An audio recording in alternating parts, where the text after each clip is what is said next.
The magic eye. Let's build up the magic eye. Try putting your hands on your knees, you know where your hands are at this moment. Next turn up your right hand on its side, in a right angle with the thumb on top. You know and see it, don't you? Then lift your right arm up straight, about 30 centimeters. This, you know and see also. Then you put your right hand on your belly button. You know this too. You see this too. Next turn up your left hand, which is still on your left knee, so it is on its side. You know this, don't you? Then lift up your left arm to an appropriate height. You know it again. Then cover your right hand with your left. Again, you know and see. You know and see exactly where your two hands are. Know it directly. Don't know it by focusing on it, know it in a fresh and spontaneous way. Don't close your eyes, cast your eyes not too far away, and don't stoop over too much. Be aware of your hands. After that, raise the right hand a bit above the left one, you again know it. Whenever you move your hands, know it. Have intention and attention to be aware. Then move your right hand out to the side. This you know and see too. Really knowing, really seeing. Next, lower the right hand to the knee, on its side. Again, you know. Then you turn over your hand, so that the palm is on the knee. You know. Know it each time. Then raise your left hand to the chest. Again you know. Move the left hand out to the side. Do you know it? Lower the left hand to the knee. Know and see it again. Overturn the hand on the knee. Really know and see it? Know what's happening with your body, with your hands. Make your hands into signs, physical instruments that produce awareness. Know like this for a long time. Become aware like this for a long time, find ways to know and see all the time. Besides this, you may change the sitting posture into the walking posture to build up awareness. Walk back and forth. The walking distance should be about 11 paces. Know and see, just as with the hand movements.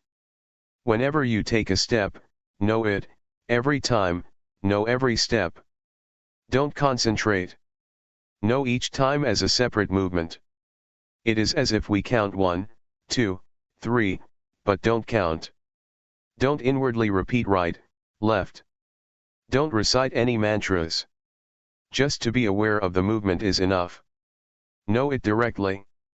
One shouldn't use reasoning or follow feelings of like or dislike. Experience the movement in a pure and spontaneous way. Don't be tense or overly determined. Let the mind be at ease, cheerful and clear. Be diligent to know. Keep finding ways to know, always. Things that can be known really exist. Wherever the hand moves, really know it. This is not knowing through thinking, it is knowing through experience. We build up awareness with intention. Be diligent to know many times, to know a whole day, many days. When you first set out, you might lose awareness sometimes. Never mind. It doesn't matter. Start again. You can know anew. Have you ever been with this knowing for a whole day? If you had time to train yourself to be aware like this for a week, would that be a good thing? So far, in our lives, have we been with awareness or without awareness? We must change the posture with awareness. Don't just change as soon as a thought comes up to change. Beware of thoughts to change the posture, don't let thought guide you. Let yourself be guided by awareness. Find ways to know and see like this more and more. We determine to watch. We know the body. Various conditions may arise that make us lose awareness. Determine to watch the body as it is moving. But there will be things that make us deluded. For example, feelings, painful feelings arise by themselves, they are conditions of the body. We don't go and look for them, they arise by themselves. See them, don't be caught up in them. Don't let there be a self in feelings, they are feelings by themselves. We have the magic eye now, we are the watcher. Now, and we are no more the one who is caught up. Whatever arises, we look. There is no I, in feelings. Watch and see. They are there, they exist by themselves like that. Whatever comes up, we are the watcher. That there is pain and aches is called Vedana, feelings, in Dhamma language. In ordinary language, we call it happiness and suffering. They are there, they exist together with Rupa, the body. This kind of suffering cannot be solved, it can only be diminished. Relate to these conditions in the right way. Don't get caught in them. They are not a self that should be grasped or held onto in any way. This is the magic eye. We see now that things are just like that. That is the way that they exist. Whether one knows or doesn't, that is how they are. It is their nature to be like that. They are conditioned like that. There is not any self. Next, one will see the mind that thinks, without having to look for it. The mind thinks by itself. It stealthily thinks by itself. We see it again. Don't get entangled in thought. Don't look at thought through thought. We possess the magic eye now. We just watch on and see things continuously. Then we return to look at the body. See the body as it is moving this way and that. As we're moving the hands with intention, as we're doing walking meditation, or when we're not moving our hands, when we're in another posture, watch it and see it. Become skilled in watching and seeing. There is just the one who is watching, one doesn't become the one who gets caught up in things. Before, we got carried away with the various conditions. We would lose ourselves with pains and aches, with the heat and the cold, with hunger, etc. But now, we know how to separate. The body is one thing and the feelings of pain, the aches, the heat, the cold, hunger, etc. are another thing. The stealthy thoughts about them, is yet another thing. The kind of thoughts that we don't intend to think. We see this now. Don't believe all of those stealthy thoughts. Don't go and follow all those sneakily arising thoughts. Don't let them fool you. Mistakes will arise from it. There are two kinds of thought, one is thought that we intend to think, another is thought that stealthily arises by itself. When we determine to watch the body, thoughts about this and that will arise. Don't be fooled by them. Don't let there be a self in thought. Look at the body that is moving, here and now. Deliberately make movements. Depend on the body as a sign, as a foundation, as a refuge. Just as when we stick to a post in the middle of flowing water. When we let go, we get swept away. Then we struggle to get hold of the post again. This is just the same, when unintentional thoughts arise, don't get deluded by those thoughts but come back to watch the body, as it is moving, right here. This is the magic eye.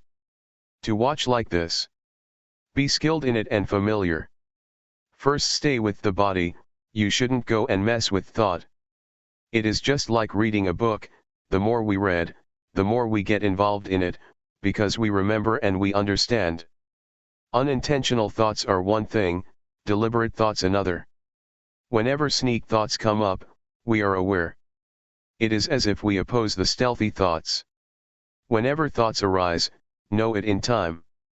It means that we are teaching them. We can laugh at and ridicule the thoughts. As soon as we see the sneak thoughts, they stop. Those thoughts have no intelligence, they don't have power. But when we don't keep up with them, they become mighty and they pull us along with them. Sometimes there are various manifestations that arise together with thought, and they become a mind state. For example, restlessness or sleepiness. Or an uncomfortable, irritating mood arises. The mind gets concocted in various ways.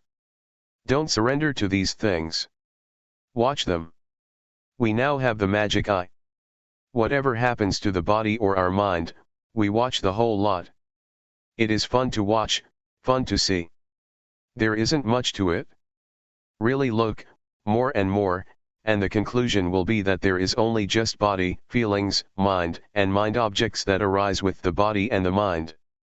Pains, aches, heat, cold, hunger, etc., appear with the body, they are conditions of the body. The mind that thinks of this and that is appear with restlessness, doubt, sleepiness, etc. These things are conditions of mind. Watch them, see them. We have the magic eye now. The more we look, the more we see clearly. Watching and seeing is experience, it is a good lesson. The state of watching leads to skill. Whatever we see, we realize. Before, we never discovered these things, we never saw. But when we discover and see these things often, we see clearly, just like seeing a person, we remember his or her face, and we know his or her character, that is a good person or a bad person, we know how to associate or not associate with him or her. We see what is what. The body, feelings, the mind, and mind objects are just rupa and nama, materiality and mentality. That which sits here and walks, is rupa. Thinking this and that, is nama. These two things live together, one cannot separate them. When they get separated, there is immediate death. The magic eye really discovers and sees this, so one realizes and truly sees things as they are. Materiality is a lump, but it is affected by heat and cold. No heat, cold, hunger, etc. Feelings and thoughts that make us get up, walk and move, that no, are mentality. These two things are together. Sitting here is rupa, thinking about something is nama. The magic eye truly meets with and sees this, one realizes it. Before, we didn't realize it.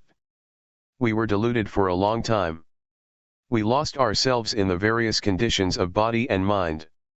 We gave into those manifestations that order things around. They make us laugh, make us cry, make us love, hate, and follow greed, aversion and delusion. We think that all of it is us. We are slaves, serving the various conditionings. We surrender to those conditions that order us about. Rupa, the body, is a lump which is a slave of nama. Whatever the mind compels the body to do, it does all of it. It says to get drunk, to smoke, to take a gun and shoot oneself, to hang oneself, to swallow poison, it does all of it. Just the body itself can't do anything, it can't do anything right or wrong. In moving the hands about, what is it that orders it? What is it that orders it to get up, to walk, to sit, to laugh and to cry? What is it that commands it? Right now, we discover and see who the instigator is. In fact, it is nama, who is the boss. Rupa, the body, is the servant. The magic eye comes to discover and see this. It discovers the truth. The truth is disclosed. Rupa is part of nature by itself, but it is subject to conditions such as heat, cold, pain, sickness and so on. Feeling and thought make it get up, walk and move. Nama is that which knows things. These two things live together, as said before. The magic eye sees into this. Things are revealed. Rupa is a dhamma, natural phenomenon, in itself like that, and there are various manifestations that appear with rupa, for example pain, sickness, heat, and cold. Nama cannot experience it, but it has power. It is cruel and unfair to rupa. The body is already suffering. The body, by itself, has the nature to be subject to all sorts of circumstances such as pain, aches, heat, cold, hunger and so on. These are conditions that happen to the body. And in addition we go and have happiness and suffering on top of that. If the body doesn't feel heat and cold or hunger, it isn't a body. This is just the way it is. Before, we didn't see things like this, and we used to create suffering for ourselves with those conditions, we used to have a self in those conditions. When we come to realize this, we just let them be conditions, over there. We don't create suffering as we did before. They are not a self. Before, when we were hungry, we suffered. We suffered because of the heat and the cold. We took the affairs and conditions of the body to be suffering in the mind, and we took the affairs and conditions of the mind to be physical suffering. Both rupa and nama are not fair to each other. We assume that there is a self in all those things. As soon as we discover this, we let things be nature. There is no self in conditions. We can put things down and let go. Some things, we diminish, some things, we know, others, we let go of, we don't take them to be a self, as before. Know how to clarify and separate things. The ego really disappears. Now, we have gone beyond suffering, to some extent. Nama is feeling and thought, it is part of nature and it has different conditions that go with it, just as rupa. For example, sneak thoughts that cook up greed, hatred, and delusion, uncomfortable feelings of dissatisfaction, they color the mind, nama. They are not the mind, but they arise together with the mind. The magic eye sees clearly that those things are conditions of the mind, they are not the nature of the mind, they are just conditions only. When we don't realize it, they are a big deal. They have destroyed many people already. People who assume that there is a self in conditions, that it is I, who is angry, I am the one who is angry, and so one follows anger until people come to ruin, and a problem arises for society. The magic eye clearly sees into this matter and can really distinguish between those conditions and the mind. Originally, the mind abides in normality and is pure, but the various manifestations that arise in the mind, make the mind defiled and dirty. This is similar to clouds that obscure the moon, darkness appears and one doesn't see reality. It is like the saying of Angulimala, a bandit who lived at the time of the Buddha and became his disciple. Before, I didn't have realization, I was heedless and blind. But now, I am no longer heedless as before, I have overcome blindness just like the moon that is freed from clouds. The magic eye knows how to separate further the various conditions that happen to the body and mind. They are things that are not permanent. Greed, hatred, and delusion, for example, are not permanent. We can no longer follow them. Especially stealthy thoughts, a thought comes up and greed, hatred, and delusion arise, it turns into defilement and craving, into lust, proliferation, into becoming and birth, of self, they arise and pass away. As soon as we have the magic eye that realizes abreast of the various conditions, it catches them easily. They are no big deal. We see that it comes down to the causes of either knowing or being deluded. There is only just awareness and delusion. If we are aware, everything is normal. Awareness is the grandfather and grandmother of goodness and rightness, it is the birthplace of virtue, sila, firmness of mind, samadhi, and wisdom, panya. Moha is delusion, it is the grandfather and grandmother of everything that is unwholesome, it is the birthplace of anger, greed, delusion, of proliferation leading to suffering. When we are aware, that is, when we have the magic eye, it is just as if we are the owner of a house, we look after the house, when the house has an owner, things are normal and safe. The stealthy thoughts are cruel, they make the mind into a prostitute. The mind without anyone to look after it, without an owner, can think anything. That's how it was, before, when we didn't have the magic eye yet, we didn't see it. But now, we see it, one feels ashamed. When thoughts sneak in, we know in time. It is as if we teach them. It is a good lesson, a good experience. It is like teaching children, when a teacher teaches school children, the teacher teaches whenever the children do something wrong, the teacher solves the mistake for them and they become clever. This is a lesson that is very valuable.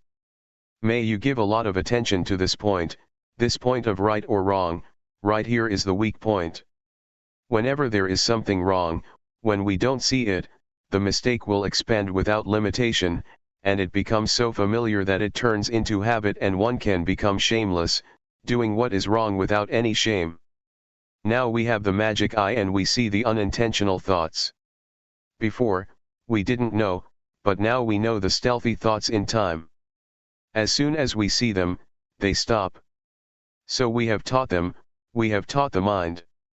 If there is no watcher, one gets fooled by thoughts. But now we are the owner of the house, we look after the house.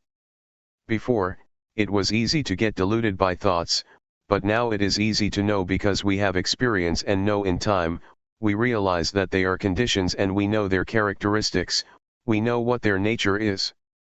The magic eye sees clearly that the different conditions that arise with rupa and nama, are not permanent, not sure.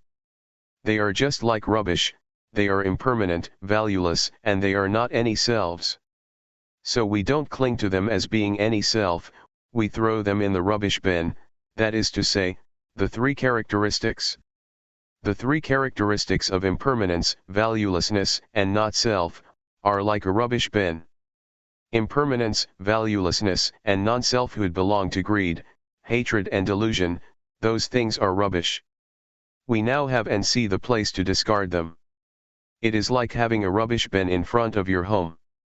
When we have a bin, our home becomes clean. Now, we don't have rubbish, as we did before. Before, we had rubbish all over the place, there were stains of love, stains of regret, stains of loss, stains of gain, of desire, anger, delusion, we were filled with these things. But now, it is really clean. The state of watching and seeing, and on seeing not getting caught up in it, is like a garage to repair cars, things really get back to normal, without traces. Let's compare it with a second-hand car, it has been used a lot, it has bumped into things and is completely dilapidated. Now, it goes to the garage. Awareness is the garage. The state of looking and seeing, of not being caught in things, is the mechanic. This restores the body and mind back to normal. It really does. It becomes brand new. It really overcomes its previous state. We stop searching for teachers, we are fully confident because we really make a discovery, we know the direction to go in, we open our eyes. It is comparable to learning how to read, as soon as we can read a little bit and understand what is right and what is wrong, we know how to solve, how to uncover things. To solve problems can be taken to be an art, to change wrong into right, to change suffering into no suffering. To be diligent in turning bad matters into good ones, is what mind development is. On seeing a mistake, one corrects it immediately. Be enthusiastic about rectifying, altering badness into something good, what is wrong can really be changed into right and we can do it. It arises so that we can set it right. Realize and really see clearly into rupa and nama. What is their nature? What are their conditions? We don't give in, like before. We are free, we can liberate ourselves. This is really a principle of life, we can really solve problems and be liberated. At one time, I felt joy and happiness for several days, I reviewed the state that I had seen and met with. I wasn't sitting there thinking, I had discovered and seen it. Having experienced it, I kept on doing walking meditation and developed awareness. It was Dhammavijaya, circumspection, yoniso manasigara, orderly reflection, not just thinking. The mind was good. I had never seen this before. Some kinds of suffering disappeared, doubt really disappeared. My life changed, I really transcended previous states of the mind. One may call it Vipassana, insight knowledge. Talking about this, it is a profound experience of life, from the past. Let me talk about it a little bit. When I was still a layman and I was developing awareness, Luangpor Teean walked over to me and asked how I was doing. Well, I told him without feeling afraid in any way, I know Rupanama Luangpor. Luangpor protested, people who don't know Rupanama are crazy. I immediately answered, yes, before, I was really crazy, but now, I'm no longer mad. Luangpor Teean walked back and forth under the shady trees, where I used to practice. I was sitting there and I wanted to talk, but I restrained myself. I listened to Luangpor. If Luangpor Teean didn't say anything more, I would talk to him. Luangpor Teean said, knowing Rupanama is just that much, it is not useful. Straight away, I answered, it is useful Luangpor, I really got rid of a lot of suffering, a lot of stupidity has really disappeared, I'm finished with doubt, my life has really changed from before. I never knew or saw like this before, the things that I know and see are real. I wanted to say many things but I restrained myself. This compares to having thousands of dollars in your pocket. When someone says that we don't have money, how could we believe it? The money really can be used. I waited for Luangpor to say something. If he didn't say anything, I still had many things to say. I felt confident. Luangpor Teean said, it is useful, but only a little bit, similar to a frog that has never come across water. When it finds some water in a coconut shell, having struggled to find it, it can play and drink, but it's only just a little water in a coconut shell. If it's happiness, it's only a little happiness. If it's knowledge, it's only a little knowledge. There is still much more water in a pond. Your knowledge is just a little bit of basic knowledge. Do you really know? I answered, I really do. I was still a layperson at that time and I had never known or seen anything before. If you practice more, wouldn't you know more than this? Yes, I will keep practicing without wavering, I won't practice any other way. Luangpor Teean taught many things. He said to do the rhythmic meditation and walking meditation faster than before. Work with the mind, watch the body with sati, awareness, watch the mind with sati, watch the mind with the mind. Watch and see suffering, watch the suffering of Rupa and Nama, Rupadhamma and Namadhamma, the disease of Rupa and Nama, the convention of Rupa and Nama. One is very confident, the path reveals itself. It is like demolishing a house, we know what to take apart, what to do first and what later, things go in one direction. It is similar to having found a path, we can walk easily, conveniently, and comfortably. We watch and we see suffering, we see the suffering of Rupa and Nama.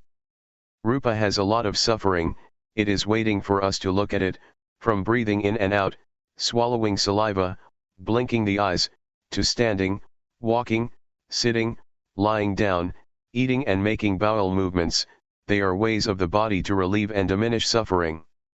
The body is a lump of many kinds of suffering, so many that I am not able to describe all of them. On seeing like this, one feels sad and has pity on the body, until tears well up. Before, I smoked cigarettes. How can one still burden the body by giving it cigarettes to smoke? I stopped smoking. This insight spreads effects to anger, desire and delusion which create suffering for the body. The mind is suffering as well. We see the suffering of Rupa and Nama. The body and mind affect each other, they don't treat each other in the right way. For example, heat, cold, hunger and pains, create suffering for Nama, until one is unable to sleep at night, unable to eat, and sometimes diseases, pain, and even paralysis arise because one thinks a lot. All kinds of stomach disorders arise. Let me give an example. At one time, I went to teach the Dhamma in the north, 3 monks came with me. We traveled in an orange car. We had to sit in the back, squeezed together. It was summer and the weather was very hot. The driver stopped for a long time but didn't turn on the fan. The other monks complained that it was unendurable. One could see the suffering on their faces, they were sweating. I was sitting on one side and said inwardly, I can endure it, never mind, it's just like this. Someone who doesn't understand nature, nor the conditions of body and mind, is punished with agitation. There is suffering in the mind, there is a self in the agitation, one loses oneself in the agitation, until there is suffering. If we have realization and know how to separate Rupa and Nama, they don't have to affect each other. When we realize this, justice arises between rupa and nama. The state of seeing, the awareness that watches, is neutral, justice arises. Awareness is the source of all goodness, the market of goodness. Justice has to arise from us first, it would be difficult to find justice externally. The magic eye sees like this, and it is just as if rupa and nama are not going to oppress each other anymore. They go their separate ways, from that moment onwards until now. We realize the nature of rupa, we know what the conditions of rupa are, we realize what the nature of nama is, we know what the conditions of nama are like. We review the things that we know, this clarifies things and we can really be free. This penetrates down to the diseases of nama and rupa. The diseases of the body and the mind are innumerable, this gives rise to a strong feeling of disenchantment for suffering. One clearly sees suffering and is able to get out of suffering. The body and the mind act, they do good or bad, because of this rupanama, they abandon evil and do what is right, because of this rupanama. Real confidence arises about this. Another thing is rupadhamma and namadhamma, it is their nature, it happens by itself, nature reveals itself. Wherever there is suffering, all of it is revealed. We know all around. Now, we see the state of life, it is a principle. There are right and wrong principles. Before, we used to believe all sorts of thoughts, for example, knowing what merit is through thinking. Thinking according to what people say, thinking that one gets merit from this or that, from something external. Sometimes, making merit is just a matter of rituals and praying, something external, and the fear of doing evil is just thoughts about falling in hell, or becoming a hungry ghost, a demon. But now that we have discovered and seen things, we abandon what is evil and do what is good, that's what we use the body and mind for. Doing good has a good result, doing evil has an evil outcome. This is what religion is, religion means oneself. Not thinking, doing, or speaking evil things. If anybody still thinks, does, or speaks evil, it means they are still without religion, even though they may say, Buddhang saranang gacchami, Dhammang saranang gacchami, Sanghang saranang gacchami. I take the Buddha, Dhamma, and Sangha as my refuge. This is talking like a parrot, those people still don't have a religion. Merit or wholesomeness is the mind that is good, the mind that has realization, that really sees things, that is wiser than before. The magic eye sees like this, it experiences things like this, there is no need to ask anybody whether one gets merit or one is doing evil. It is similar to having eaten one's fill, do we go and ask someone whether we are full yet? We can answer that ourselves, there are no questions, only answers. Others can't give the right answer, we have to answer ourselves. When there is watching, seeing arises, when on seeing, there is no being caught up, it is liberation, it is right there. The various kinds of suffering let us know. Relate to it in the right way, some kinds have to be diminished, others have to be known. Before, we didn't have realization, we thought that all of it was self. In reality, things are, just like that. It takes a lot of trouble and misunderstanding to come to this insight. When the magic eye is there and one really sees it, one really awakens from suffering. This is called Buddha. Literally, the awakened one.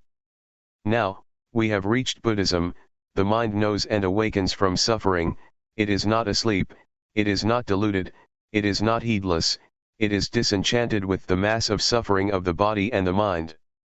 Greed, hatred, and delusion don't have a foundation anymore. One sees the path, sees proof, what is true and what is false. The magic eye clearly sees like this and joy arises, it is just like we have completed some job successfully, it is only natural to feel proud. The truth is revealed, nature teaches, the time has come. One penetrates convention, which is very different from these words. It is an appearance, like light destroying darkness. That's what happens, at that time. Convention cannot remain, it is seen and penetrated. One inclines to the direction of freedom from suffering, one might say. Whatever goes in the direction of suffering and delusion, collides and goes to pieces, that's what it's like. Seeing convention means to see that things fall in the hands of I, all kinds of stupidity and delusion abide in the forest of convention. That's what the magic eye sees, nothing can conceal it. This really dismantles foolishness and illusion from the mind. Both body and mind are really light. Similar to carrying a heavy load many days, a long way, when someone takes the load off our shoulders, we feel so light that we can hardly stand on our feet. The mind is so light and empty, that it seems that our feet don't touch the ground when walking. Body and mind really feel light. Stupidity, foolishness, and delusion are shattered, even before we've started to use reasoning, they just drop off. It is like spotting a wild animal, as soon as we see it, it sees us, and it runs off without us even chasing it away. There is an enormous amount of convention, the world is full with it. I'm not able to describe all of it. Material things, words, fame, convention takes it all in. It is real in the ways of convention, but not real in the sense of ultimate meaning, paramatha. There is a self in all of this convention, my love, my hate, my gain, my loss, my likes, my dislikes, mine, yours, I'm better than you, you're worse than me. I and you, it's full of it, until it becomes clinging, and discord, arguments and fights arise between mine and yours. One loses oneself in convention. One thing is assumed and liked by some, but disliked by others. Sometimes we say good, sometimes we say no good. Having made a supposition, there is fear, or there is boldness. There are all sorts of conditionings, inside as well as outside, the world is full of them. It covers the minds of those who don't have realization and don't genuinely see. In the past, I was a superstitious healer, I had learned many incantations. I used to recite them all night. Still, that wasn't enough. I had to recite some chants as the occasion arose. If somebody wanted me to chase off a ghost, I had to chant the verses for chasing away ghosts. If I didn't recite, I wouldn't be fluent. Some incantations, I had to recite until I became as big as the room and my skin became tough. If on reciting, I didn't become big and my skin didn't become tough, I couldn't stop and should recite more fluently. I was really going for it, I thought I was a special person, but in fact, it was all just madness. In the past, I had tattoos all over my body, but they were red, you can't see them. If they had been black, I probably would be a statue of foolishness. All this has fallen in the well of realization, of really seeing clearly. It cannot remain, there is only incisiveness. This turns into analytical knowledge, knowing and thinking a lot. I knew in this fashion for many days, sometimes I wouldn't be aware of movements, I would just sit there thinking. It is a kind of joy and happiness that is hard to describe, I never knew like this before. When there is realization and real liberation, one goes for the knowledge and happiness. But I had heard Luangpor Teean teach after the morning and evening chanting, which I applied to my practice. He taught that when there is knowledge, don't be the one who has knowledge, when there is happiness, don't be the one who is happy, watch and see it, don't be the one who is caught up. This is an excellent principle, it is a formula that lets one pass anything. One could compare it to a freeway, highway, or expressway, one can pass all the time, there are no traffic jams. Whatever one meets and sees, that thing tells us what the truth is. Both rightness and mistakes tell us. One sees suffering and so one can be liberated from suffering. On seeing what is wrong, one knows what is right, seeing one's foolishness, cleverness arises. One really experiences and sees it. The state of watching and seeing is something excellent, there is liberation in it. For example, we see a snake, we don't get bitten by the snake. We see suffering and delusion and we become clever, not stupid anymore, and there is confidence. Seeing convention, objective matter, ultimate meaning, paramatha, and changing conditions. As I described earlier, before, I would derive something good from other things, externally. But on really seeing and clearly knowing things as they are, it is like life is under our control and we use the body and the mind in the right way, so that we proceed to the complete ending of suffering. This accords with the words of the Buddha, who said one who studies and practices, will really know and see the Dhamma that should be known and seen. In proportion to one's practice, the results of practice are not limited by time. The magic eye watches from the beginning. It is supportive because one is clever. It is comparable to studying at school. A kid is clever and finishes elementary school, he or she enters high school, and because of being clever, he or she studies on at a university. Or compare it to a skilled workman. He has his good, old saw, hammer and chisel, he's been using it for ages until his work is an art, it is superb and he is well trained. That's how it is. There is cleverness from the beginning, from seeing Rupanama. On seeing, one doesn't go and be it. This truly is the way. On this path, one passes everything. It is the genuine path, one really has discovered the path. It is the realm of victory of a warrior, one may say. We are from Chayapam province, which is a region, but the realm of victory of a yogi lies in being the watcher, and in not being caught up in things easily. See it, don't be it. Whatever it may be that comes up that is connected with the body or the mind, do your duty of being the watcher, don't go and be it. This is the genuine magic eye. It makes a difference. Life is brand new, compared with before.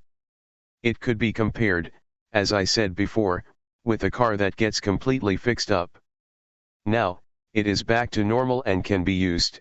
It really has gone beyond its old state. The magic eye leads one to watch and know. Whatever one sees, is all purely the truth, things that really exist in this body and mind. It is not a matter of sitting there thinking, knowing and seeing through thinking, like this and like that. Rather, we develop awareness continuously, we do walking meditation. This is not called thinking. The body, the mind, and the knowing come together in the state of watching. It is wisdom knowledge that knows penetratingly by itself. This is the power of wisdom knowledge. We watch and are well aware. Whatever we see passing, whatever we are free from, we know ourselves. And we know how we liberated ourselves. The things that we have discovered are like cheerleaders, just as with sport events.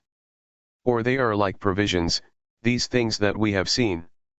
This state of watching is a fundamental principle, from the beginning, discipline, through to the end. It is a very high level, just like studying well. Having finished elementary school, one goes on to high school and then easily up to university. That's the way it is. There are also people who don't know.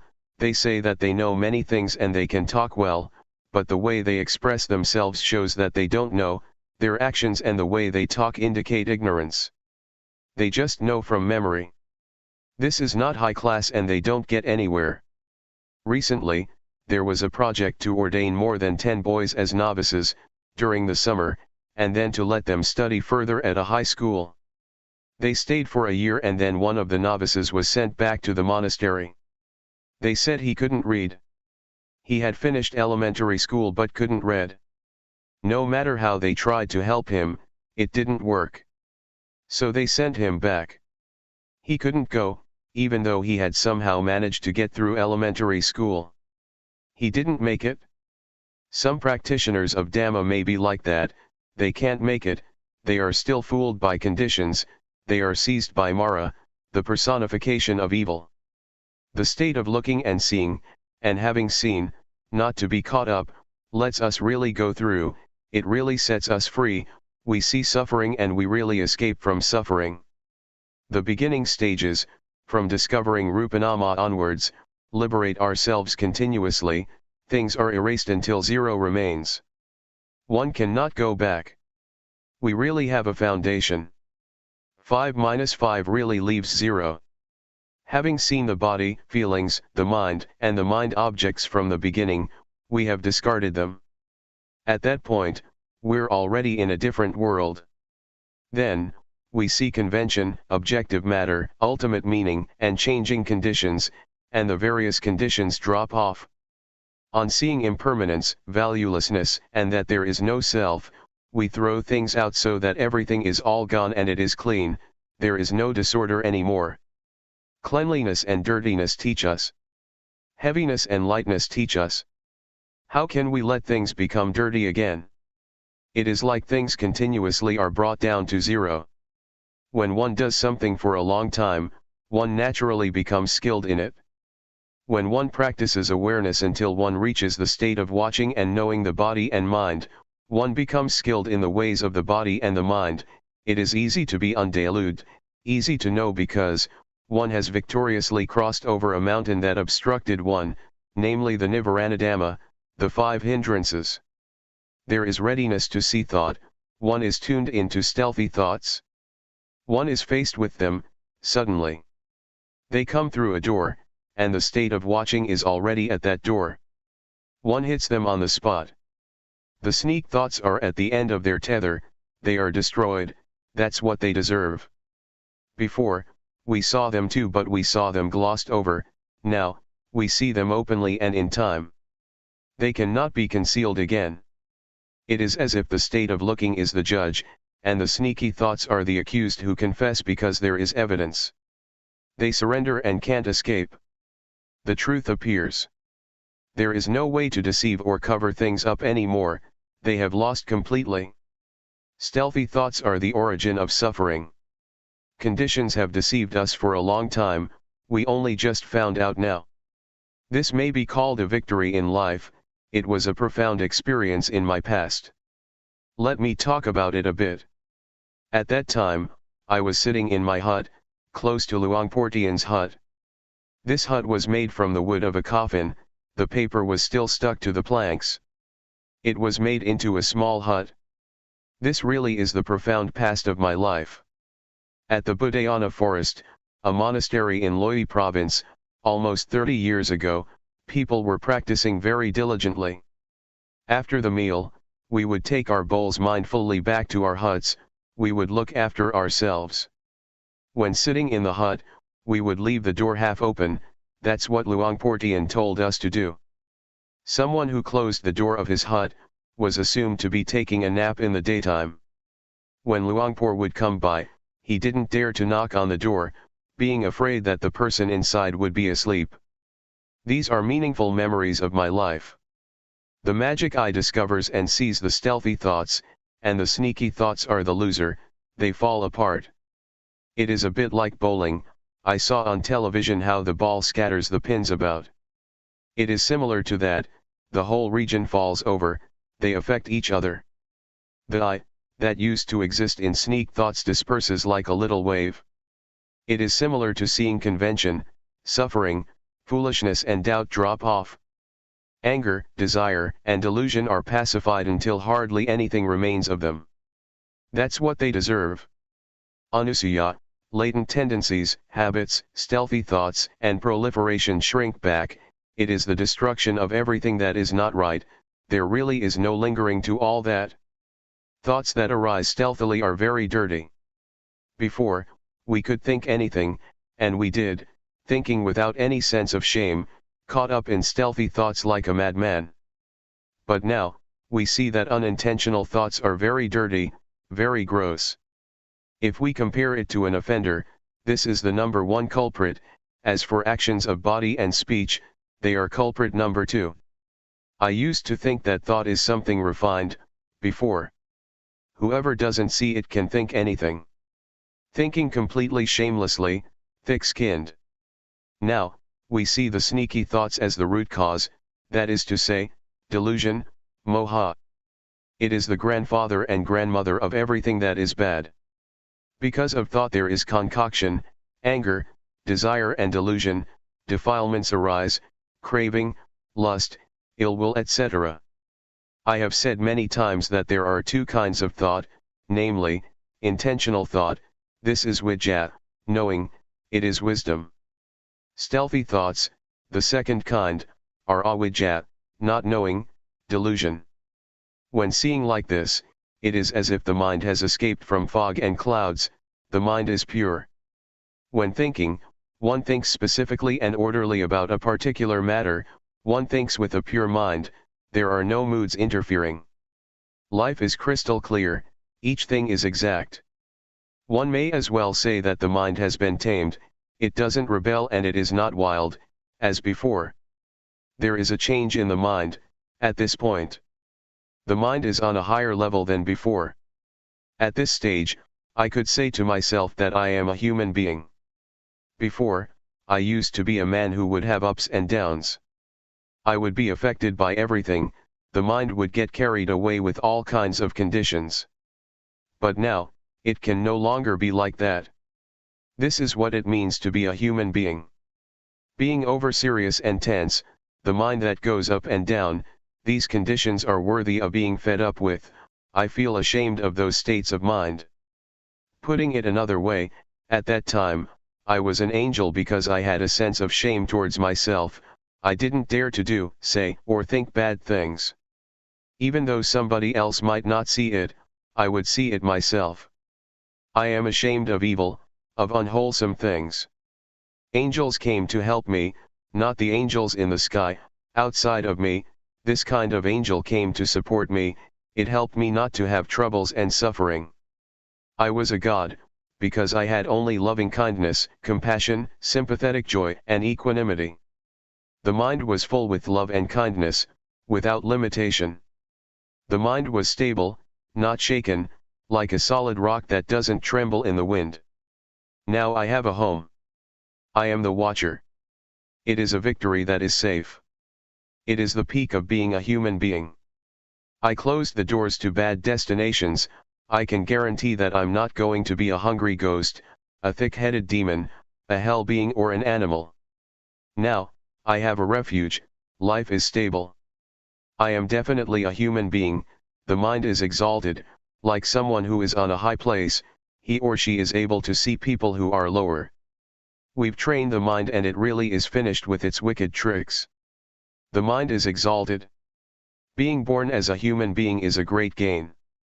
It is a great gain because we can train ourselves to be aware, until there is no more sneak thinking to be found. This arises from training oneself. It is not as if we are a human being as soon as we are born. When one takes ordination as a monk, a senior monk asks in the ceremony, "Are you a human being?" The candidate answers, "Yes, sir, I am a human being." Before you can be a monk, you have to be a human being. One has to train oneself well, until the mind changes, then one has a foundation and one has the right to ordain. One doesn't act, speak, or think in evil ways. I dwelled in the state of normality for many days, before I knew that I had sila, virtue. I knew it after I had it. I saw it because it was there. It is not knowing through thought. I made contact with virtue, samadhi, firmness of mind, and panya, wisdom. Both the body and the mind are in a state of normality. Normality of body, speech, and mind, is what virtue, firmness of mind and wisdom is. The body is normal. The mind doesn't have highs and lows. Wisdom is to understand conditions thoroughly, from knowing Rupanama onwards. One overcomes proliferation, really being liberated from it, it doesn't come back again. It is like we have a good job and enough money, there is no hardship as before, no more struggle and endurance. Virtue, firmness of mind and wisdom, together with the angels and gods, all come to aid. Someone who is angry, who has desire, is deluded or is suffering, is a poor person. It is like that. Even though I was doing walking meditation and building up awareness, it all came together in just being the watcher and the knower. It is the same seeing. This is the eye that sees the Dhamma. At this stage, one has escaped from danger, on one level. The hindrances, delusion, and restlessness don't come to bother one is going towards having virtue, firmness of mind and wisdom, fully. The state of watching and seeing, and on seeing not being caught up, is the path. This is what it means to live the spiritual life. Purity arises, virtue is pure. The six senses, i.e., the eye, ear, nose, tongue, body, and mind, become composed by themselves. One doesn't have to sit with the eyes closed in order to get away from something.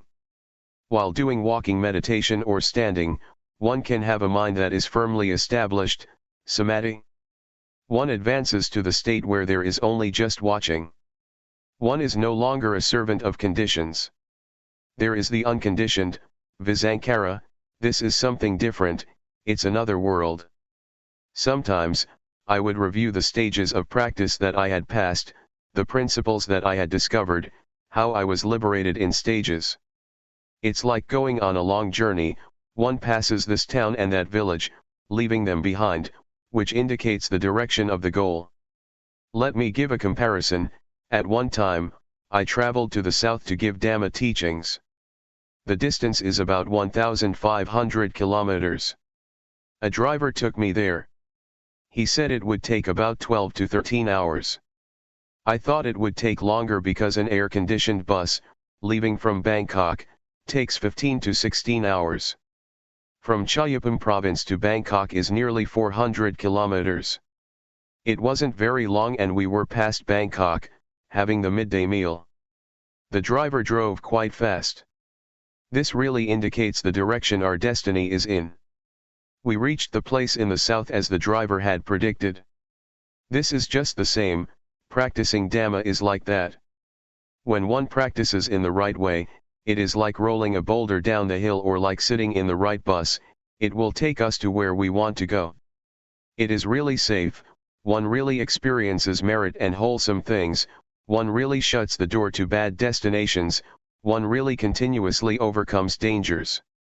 Entering into the state of looking is life summed up, leaving just a handful.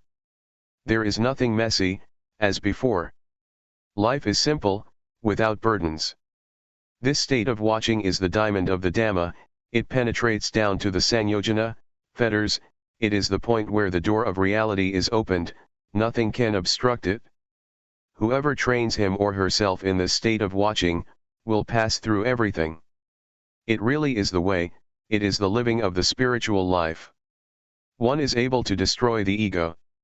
Sakayatati, Vijikidcha, and Silabpatha Paramasa. The first three of the 10 fetters, the tree that Asothapana, one who has reached the first of the 4 levels of enlightenment abandons, cannot remain because of the state of watching and seeing, and on seeing, not to go and be. The destruction of the ego is another level of coming down to zero. The mind certainly undergoes a shift, compared with before. One respects oneself. One really is a noble one. One is more excellent than before. I used to hear Luangpor Teean teach that there are 3 levels of goodness, namely, good, better, and best, that's how he taught. One truly can be a noble one. This state is the meaning of a noble one. In the evening chanting, there is a passage that says that, the Sangha is born from the good Dhamma and practices well. The Sangha is not born through ordination chanting, that is just convention, it is true in the ways of convention. The community of monks that is born from the good Dhamma is beyond convention. It is universal, both men and women can be noble, it has nothing to do with nationality, language, or age. To be born from the good Dhamma means one trains oneself, to be aware until one reaches the state of watching, this is the door of the good Dhamma. When the state of watching is well cultivated, one is far from enemies, far from defilements. When compared to traveling, one goes further and further away. One leaves anger, desire, delusion, and suffering behind one. This is called a noble individual because one is far apart from those things. One could say that being or losing oneself in those things, has ended. To stir up the mind to be angry, have desire, be deluded or suffer again, is not possible. It is like being violated. Suffering is wrong, it is non-suffering that is right. One can neither suffer nor does one take it on. Not even a tiny bit. This is the noble individual, the one who is removed from enemies. Suffering is an enemy to life.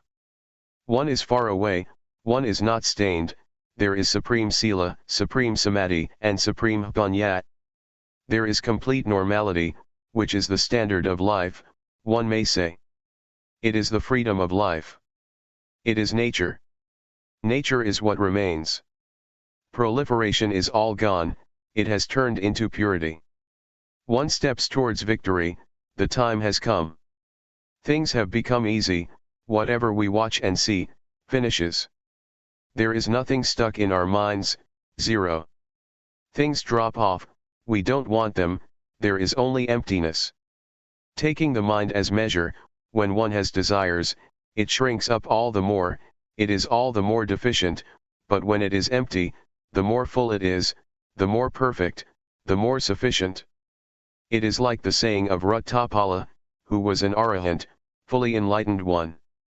He said, "The world is by nature unsatisfying, there is no fulfillment, and people are slaves of desires and defilements.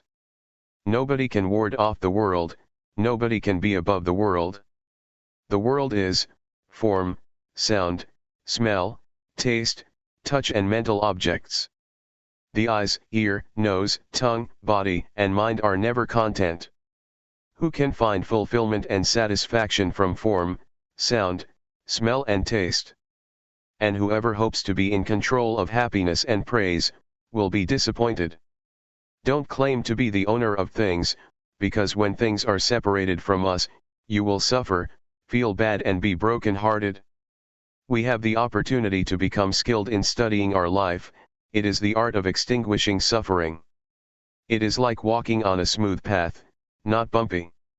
Now we have come to a point, where it could be said that there is friendship in our lives, it is the standard for our lives, one cannot return to that state of bumpiness anymore. It is genuine experience. This is not just sitting there thinking about it. When reaching this point, things come together as one. It is the state of watching, it is wisdom knowledge.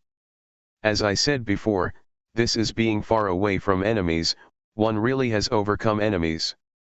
The ego has really been nullified. Irritation, conceit, holding to views, sensual desire, desire for forms, formless desire and clinging, have all come to an end, the cankers of sensuality, being, and ignorance have been destroyed. It is the knowledge of explosion, finished, the whole lot of it. Whatever is not Dhamma has all disappeared. Life has tuned into the spiritual life. Really pure and liberated. The body doesn't do anything bad, the mind doesn't think anything evil, and speech doesn't say anything that's no good. They have been pure for a long time. All defiled actions have dried up without anything remaining.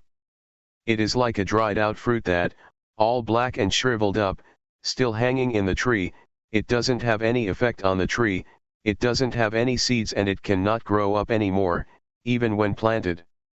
I bring up some comparisons because the truth is hard to express. Purity and perfection are powers. They make things easy, just like rolling a boulder downhill. There is supreme virtue, supreme firmness of mind and supreme wisdom, the aggregates of sila, samadhi, and panya. There is security and one enters the realm of the noble ones. It is the superb path, the exquisite path. It is not knowledge, it is not reasoning, it is beyond reasoning. It is as if things are dispelled, there is reflection on the Dhamma, it is dispelled and joy and happiness remain, that also is dispelled and the knowledge of equanimity is what is left, that is dispelled and there is not any self anymore. It is the remainderless extinction of perception, one cannot find any perception, not even a tiny speck of it. Talking about emptiness, this is emptiness, talking about fullness, this is fullness. It is full of nothing, and it is void of all kinds of having and being. It is comparable to a flood, the flowing water sweeps the rubbish away from the streams and canals until it is all gone, one attains to the knowledge and fruits of practice. It is nature, it is the law of nature. It is like green bananas ripening and becoming yellow, the astringent taste turns into a sweet taste. This is nature, this is the law of nature, it has nothing to do with reasoning. One doesn't know exactly how the lock is opened, it is the Dhamma, it really is the law of nature and it is beyond speculation. It is as if the body, feelings, perception, volition, and consciousness have a job, they have their duties and they are diligent at doing their duties. But it is a job that is bound to fail, just like little children playing with sand, they are diligent to build sand castles but it won't be long and they are destroyed. But now they work together, they stop together, they come to a halt at the same time and everything returns to nature. The body, feelings, perception, volitional formations, and consciousness go back to nature, there is a separation, they go their own individual ways. At first, one still tries to connect them but it is no use, it is like trying to connect two different things with each other, it may look like they are connected but they are not, they are separated, they have returned to nature and they can't become one, in the same way that a rope that has been cut can't be put together. There are just movements left. It is the end of self. There isn't anything further to do. I reviewed the stages of practice, I was quite skilled in them. It is the art of life, more so than any form of art in this world. It is the state that is beyond birth, aging, sickness and death, it is the final destiny of life, all forms of life must reach this point. It has been worthwhile that my parents have raised me, that was in order for me to come to this ultimate goal, right here. It has been worthwhile, all right? This is not sitting there, figuring things out. To be in that state, is not the same as knowing it. When life has come to this point, everything falls in place, the only thing left is just movements, of body and mind. Insight, the fruits of practice and nibbana, coolness, really exist. The Buddha, the Dhamma, and the Noble Sangha really exist. Non-birth, non-aging, non-sickness, and non-death, really exist. The magic eye induces you to watch, see, and know many things, up to the last goal of life. I'm just summing it up, I don't give a lot of details, just the states that can be found in our bodies and minds. I'm talking about us, people, from the beginning of building up awareness with the body and the mind. Both the body and the mind are objects for awareness. Then, we come to the state of watching and one is the one who sees, not the one who is caught up. One continuously discovers things about the body and the mind. One has realizations and sees clearly. There is nothing that is concealed or hidden. On seeing what is wrong, one overcomes it, on seeing suffering, one overcomes suffering. I would like to make this known, so that you may all try out studying and practicing it, developing the knowing a lot.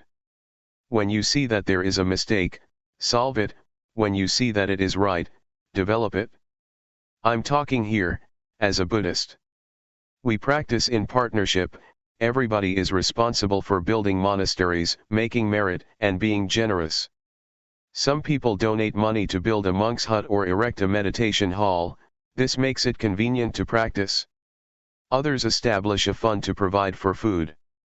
In this monastery, Wat Pa Sukatho, there is such a fund, quite a large amount, so we don't have to worry about food. Then, there is the Dhamma, the teachings, when you put them into practice, you will be able to truly know and see those things, that should be known and seen. And the results will come, regardless of time and place, one will know and see the Dhamma in accordance with one's practice. I have the intention to be your friend and I am sure that I won't lead you along the wrong path. There are many places, lit institutes, all over the place, where one is able to study. We take it, practicing Dhamma, to be a profession.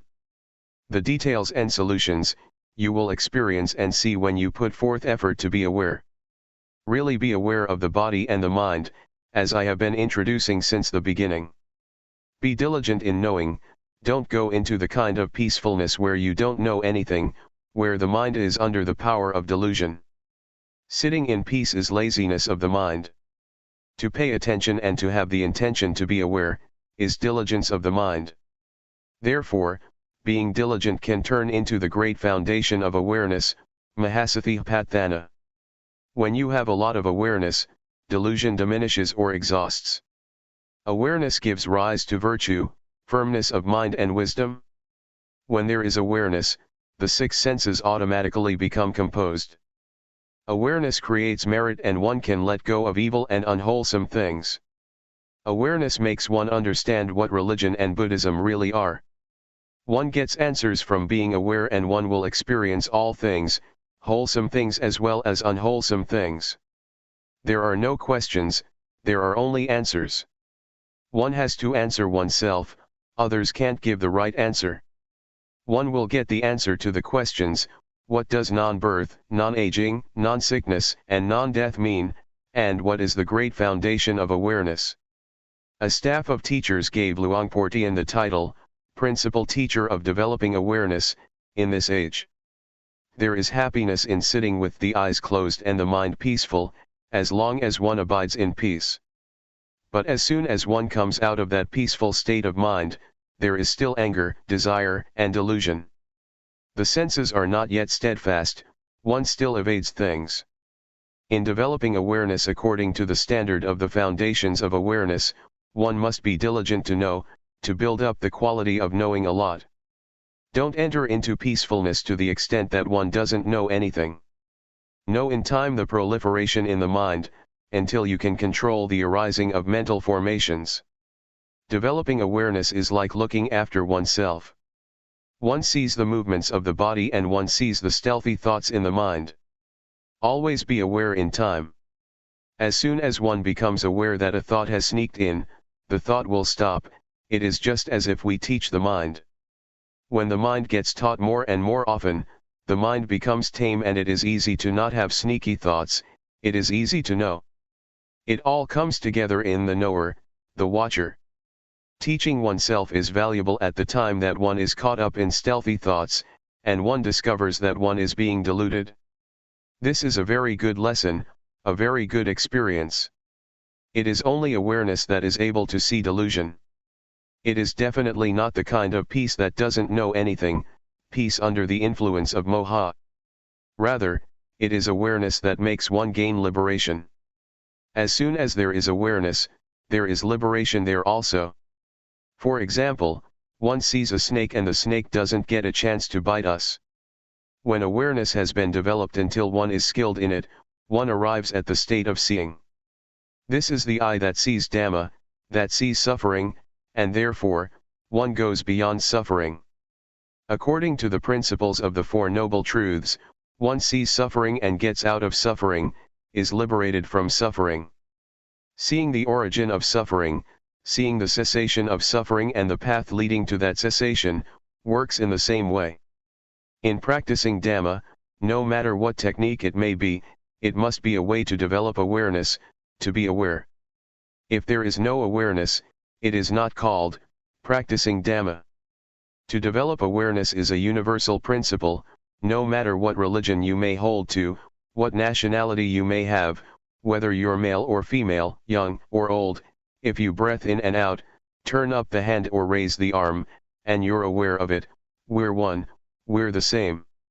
We know in the same way. This is where religions meet, at this point. Awareness has nothing to do with rituals. Awareness is awareness. It belongs to the one who is aware. Don't view it only as a form. Awareness is not the breath or the rhythmic meditation, these are only just ways to build up awareness. When we plant rice, we must wait as long as half a year to get results. But in developing, or planting awareness, we don't have to wait for even a split second, we know immediately. Breathing in, we know straight away, breathing out, we know straight away, raising the arm, we know straight away, it is to be known individually, we know it ourselves, we see it ourselves. We don't have to ask anybody, we can answer this ourselves. Developing awareness is to work on the perfections, 10 qualities that the Buddha accumulated before he was enlightened. It is the birthplace of all goodness. Awareness is compared, by the Buddha, with the footprint of an elephant, all wholesome things come together in awareness. Awareness is the real life, it is the present. If the present is good, the future is good. If the present is good, the past is good. Tomorrow exists but no one sees tomorrow, one can only see the present. The meaning of past lives does not refer to before we were born physically. Hupapagathappunyatha, an individual who has performed good actions, previously. Previously is the present. One doesn't have to dive into mother's womb and try to correct bad actions, done in previous lifetimes. The teachings of the Buddha are hupajadthung, to be known by each person for him or herself, so one should be able to know and see, at this time. One does a good action now, one abandons what is wrong now. Whoever is aware abandons what is wrong, does what is good and purifies the mind. These three things are the teachings of the Buddha, summed up in the Ovada Padimokkha, a short but important exhortation by the Buddha. All of this can be found in us. Awareness is the body, speech, and the mind.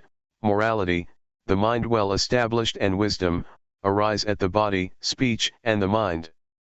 Awareness is the source of merit and wholesome things. Merit and wholesome things arise at our very body, speech, and mind. Awareness is where insight, the fruits of practice, and nibbana are born.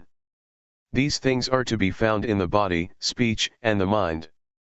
Awareness can close the doors to the bad destinations. The bad destinations arise from the body, speech, and the mind. To be aware is to be respectful to Buddhism. When one is aware, one doesn't say, think, or do bad things.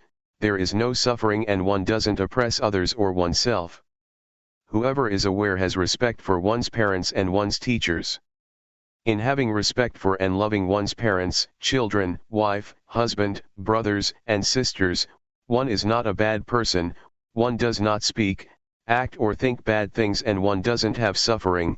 One doesn't create it for oneself, nor for others. To love and have respect doesn't mean to worry and think until one can't sleep at night. When one loves, one should be able to sleep. Don't think a lot and suffer until you're unable to sleep. Sicknesses will arise from it. You have a hard time yourself, and others, who have to look after you, are also burdened. To develop awareness is to make progress in all aspects of life. Your health will be good, the society will be good, the environment will be good, even the economy will be good, because of awareness. It changes what is bad into good and what is wrong into right. It changes suffering into non-suffering.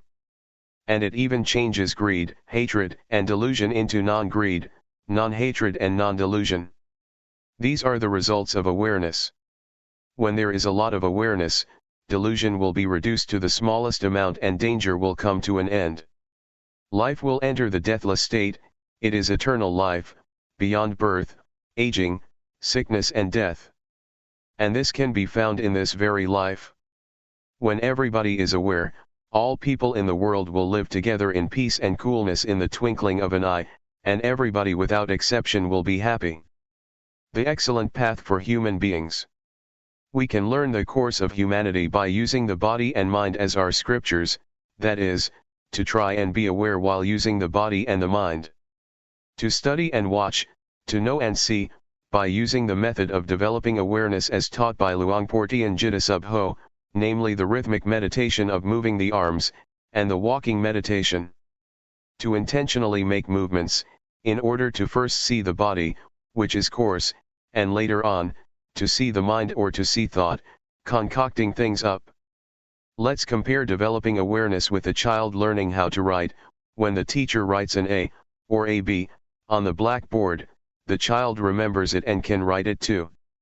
Studying and knowing about the body and the mind is similar. First, we have to train in awareness to see the body and mind clearly, then we will be able to use awareness well. We practice the rhythmic and walking meditation, in order to clearly know with awareness the movements of the body. When we see the movements of the body clearly, we will see the mind clearly also. We don't have to go and look for the mind, but we depend on watching the movements of the body, which will automatically take us to the movements of the mind. Keep watching the body all the time, try and watch with intention, acknowledge the feeling that arises at the time the body is moving, for example while doing the rhythmic and walking meditation. In one day, one can know many times. While being aware of the movements of the body, sometimes there may be many things that delude one, for example thoughts that arise unintentionally. Usually this happens when we're doing our best to develop awareness. Take it to be a lesson, an experience that comes to teach us something, to come back again to the body and re-establish awareness with the movements of the body. Delusion teaches us to not be deluded. For people who are peaceful by nature, it is easy to be aware and to have sati sampajanya. The practice of meditation places much importance on awareness, and always feeling oneself, realizing one's actions, because sati sampajanya is able to change what is bad into good, and what is wrong into right. One who is aware tends to do what is good, because awareness is the source of sila, samadhi, and panya. So, we find a method to study and understand our minds by watching both the body and the mind. When we are skilled at watching the body and mind with awareness, and we clearly understand the body and the mind, we will know what merit and evil is, and what religion means. We will come into contact with virtue, firmness of mind and wisdom. We don't just think about it, we experience it. This is a law of nature. Therefore, make effort to always watch and see the body, knowing and seeing it through the mind contacting it. It is just like a teacher writing something on the blackboard for the students to see. First we have to make an effort to watch. Determine to watch until you won't forget. Before, the A and the B were on the blackboard, but now, we contact the A and the B in our minds because we've paid attention. Watching the body and mind with sati compares with a computer that records information. When we put information in our minds by regularly training in watching and seeing, we evolve. This makes us see the body and mind as it really is. Understanding and knowledge about our bodies and minds will arise until the course of humanity is finished. This is called realization. Realization compares to stepping out of the darkness. We see our own minds and we don't get caught up in various manifestations. We see physical and mental things for what they are. We see the nature of both the body and the mind, and we see what kind of physical and mental manifestations there are, for example, heat, cold, like and dislike. If we don't see clearly, we yield to nama and rupa and their conditions, and we are under the power of proliferating thoughts. But when we are fully aware, we escape from that power. It is like solving a mathematical problem. One is able to do it when there is nothing hindering the mind. So, to come to understand the body and the mind is like finishing the basic course completely. Before, we used to be caught up with the conditions of mind. For example, being the one who is hot, when feeling hot, being the one who is cold, when feeling cold, being the one who is hungry, when feeling hungry, or being the one who endures pain, when feeling pain. We were the one who is caught up with all those manifestations. This is called to yield to conditions, letting them be the boss. When awareness arises, those things cannot be the boss any longer because we see that they are just conditions of the body and mind. Anger, for example, is a condition. It is not permanent and it doesn't have any essence. To see like this, is therefore comparable to the arising of a magic eye, that receives and knows the expressions of the body and the mind. The magic eye means, to be fully aware and to see that Rupa Dhamma, and Nama Dhamma, are subject to the three characteristics, of impermanence, valuelessness, and non-selfhood. Then, we're able to let go of body and mind. This is similar to not having a whole lot of rubbish scattered all over the place, as we did before. Whatever happens to the body and the mind, we throw all those conditions of body and mind into the three characteristics of anajjung, dukkang, and anatta. Before, we had lots of garbage which was a hassle. There were stains of suffering, stains of anger, of desire, of delusion, of love, of hatred, of heat, and cold. But now, we don't have all that rubbish anymore. It is merit to see impermanence or to see the three characteristics. Merit here, refers to seeing the conditions of body and mind, and to be able to use the body and mind in one's life, in the right way. Evil is to not know the conditions of body and mind. It is compared to darkness. Such a person is considered to be uncultivated. Both the body and mind are undeveloped because one allows proliferation to be in charge. This makes one hold on to anger, lust, and delusion. Sometimes one lets anger be there for several days. When we clearly see and realize the body and the mind like this, we are no longer uncultivated, we are high-class people. Religions deal exclusively with people, they are teachings about the body and the mind. We all have a body and a mind. Both merit and evil can be found within us, in our actions. When we practice up to this point, rupa and nama, or the body and the mind, treat each other in the right way. Before, the body and the mind were oppressing each other all the time. For example, when hot or cold feelings would arise in the body, the mind would suffer, or when anger would arise in the mind, the body would be uncomfortable. They would oppress each other all the time. But now, we see the body and the mind relating to each other in the right way, because awareness is there to watch them. When we know this much, we have a foundation in practice and we make continuous progress. It is similar to passing elementary school with good marks, and thus having the opportunity to study in high school. Having a foundation means that we're fluent in watching proliferation arising. This makes us see the concoction that's going on. When the state of seeing arises, we don't get carried away with the proliferation that arises. This seeing is an important principle because it is able to smelt and digest all of the defilements. This compares to studying well and being able to read and understand the meaning. From the state of continuously watching, we come to see convention and suffering. The state of watching gives rise to fluency. It is like having a good tool, it makes us proceed on the road of life all the time, and we don't get to a blind alley. Not seeing suffering, or the suffering connected with the body and the mind makes us grasp onto it, all of which is a burden. When we see clearly, some types of suffering drop off immediately because we see the world as being full of convention. Some of it are material things, others are mental. Even language is convention, the world is full of it. It is called the conventional norm. In the past, I learned many superstitious chants. I used to sit and recite them at night. I had verses for making holy water, for going into the forest, for dressing, for eating, for leaving the house and for catching cows and buffaloes, for all of it. It was over the top. The happiness I got from it was little, if any. It is like a trader in kapok or fiber, he or she gets little money. In terms of merit, it is little merit and it is not lasting. But now, I'm no longer a trader in kapok or fiber, now I'm a trader in diamonds and I get loads of money. Seeing convention makes one able to completely give up on those verses. For example, the chants about the 108 virtuous qualities of the Buddha, belief in various ceremonies, invulnerability verses, which one has to recite until one feels that one becomes big and one's skin becomes tough. These things I have completely discarded. Instead, lightness of body and mind arose. I realized what convention is. Whatever somebody does, I understand it, whoever does right or wrong, I know. When I fell into the well of knowledge, I saw all things in the world as being full of objective matter, ultimate meaning, and changing conditions. I saw that all things have causes and are conditioned. For example, I saw that sometimes an object can be supposed as good, as bad, as likable, or as not likable.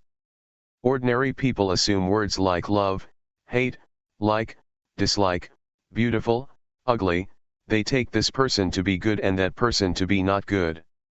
This is all quite ordinary, but it makes one not free in seeing. This is called, knowing convention, the norm, and ultimate meaning. On knowing these things the mind is set free because the state of seeing clearly has arisen. Falling in the well of knowledge means to know in all postures and all movements, one knows while walking, while sitting, while seeing, while hearing, etc. This is called the arising of wisdom knowledge. It leads us out of the various problems. Seeing clearly supports our continuous progress.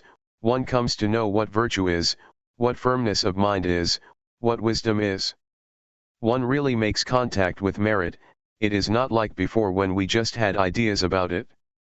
I can assure you that the mind that really experiences merit, doesn't fall in hell, is not a hungry ghost and is not a thick-headed demon because one knows what is right and wrong. To experience merit is therefore useful.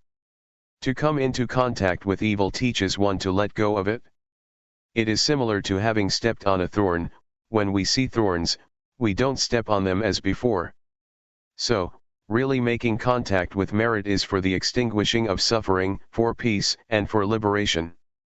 When we stay with virtue, we experience virtue. There is normality in both the body and the mind.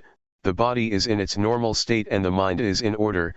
The mind doesn't go up and down, it doesn't run wild. The state of normality of the body and mind is virtue, firmness of mind, and wisdom, thorough understanding, arising, which keeps purifying the mind and sets it free. Knowing the causes and conditions makes one not stupid, not deluded, and one is able to contact sila, samadhi, panya. This is called the training in virtue. It is the virtue that arises from the path of practice. The state of watching and then seeing, and having seen, not being caught up, is the genuine path to overcome suffering. When one watches continuously, the mind will be purified. It is the living of the spiritual life. This is the way to come in touch with virtue. Always stay with this state. It is the training in sila. It is the virtue that melts and eats up the corruptions of mind, and one is able to let go of evil, do what is good and purify the mind. It can be taken that the training in virtue is really advantageous. It is not the kind of virtue that one recites in a ceremony. Right now, in carrying on with one's life, one can find virtue. One is then someone with real virtue. Sila makes the body, speech, and mind normal. At this stage, we have really become a human being, and really closed the door to hell and the evil destinations, because we know the path, we know virtue, firmness of mind and wisdom through experience. It is not knowing through memory, thinking or figuring things out. Rather, we meet and see, we experience sila, samadhi and panya, we experience the noble path and the spiritual life, brahmacharya, which is purity. Before, it was as if there was more than one person inside. One person was the watcher, one person was the thinker, and the one who made movements was still another person. But now, in the state of watching, all three come together as one. The state of watching arises, when developing awareness with the movements of the rhythmic and walking meditation. It makes it easy to know and see the movements of the body and the mind, the concocting thoughts. In the past, proliferation would control us completely, and that would give rise to sleepiness, restlessness, doubts, etc. But with awareness, we are able to conquer proliferation, and those mind states no longer exist anymore. This compares to traveling on a highway. When we pass this town and that village, where do we get to and what is it like beyond there? Well, nobody has to tell us, we know, see, and experience that for ourselves, naturally. Next, one comes to know, see, and experience what angels are. Angels are people who are ashamed of doing anything that is evil. They don't dare to think evil thoughts, speak evil words, or do evil things. Before, I used to understand that angels were up in the clouds. I thought that there was a heaven up there. It's all right to believe that, but those angels cannot help us. The kind of angels that arise within us refer to having a sense of shame of wrongdoing. One doesn't dare to think, speak, or act in evil ways. One doesn't even dare to think. This is what angels are. Angels are within us, so we don't have to bow to them, we don't have to pray to them. I had never thought like this or known like this, and so I would like people to study and come to know it, to practice with it. One day, as I was doing walking meditation, I thought to myself, this person probably doesn't know, that person probably doesn't know. I thought about my parents, my relatives. I wanted them to do walking meditation, I wanted them to sit down and build up awareness. I thought with loving kindness and compassion, I wanted to help them.